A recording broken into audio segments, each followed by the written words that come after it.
Hello and welcome to this week's edition of the Norfolk Daily News' Volleyball Buzz. I'm Eddie Evans. Well, the regular season is winding down. We have 3 conference tournament champions left to be decided in the Lewis and Clark, the Niobrara Valley, and NENAC conferences, but it's time to look ahead to the Subdistrict pairings, which were released Thursday morning by the Nebraska School Activities Association. In Class C1, the C17 subdistrict features teams like Wisner-Pilger, who's 27-4, and Wayne, 20-10. On the other side of the subdistrict in C18, Battle Creek has the #1 seed with an 18-9 record.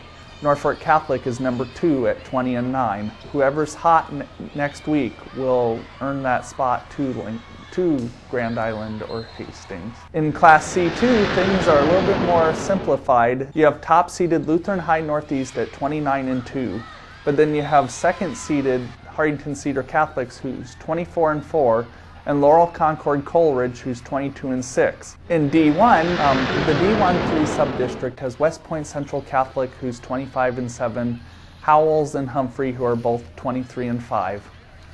In D1-8, Chambers-Wheeler Central is the front runner at 21-5. Most likely, the Renegades will have to earn their way to the state tournament by winning that district final, because on the other side of the subdistrict is a Cedar Valley team who is undefeated at 29-0. In D2, the area will probably get 1 team, maybe 2 down at the state tournament. The D2-3 subdistrict has Clarkson at 15-11 and Dodge at 20-8. Those 2 teams have to be the front runners. Dodge did beat Clarkson in a 4-set match earlier this week, but Clarkson in the Cornhusker Conference Finals beat Dodge in 4 sets last week.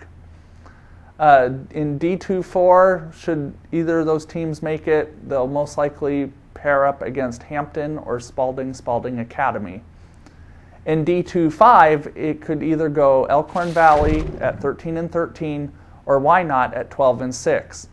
The interesting thing about Elkhorn Valley this year, yeah, they may have a 13-13 record, but they've only played 1 D2 school on their schedule in Lynch. In D2-6, the front runner has to be Stewart.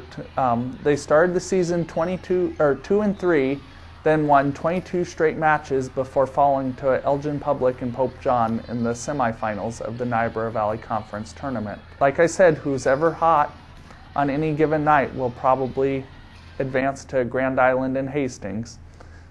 For the NorfolkDailyNews.com, I'm Eddie Evans.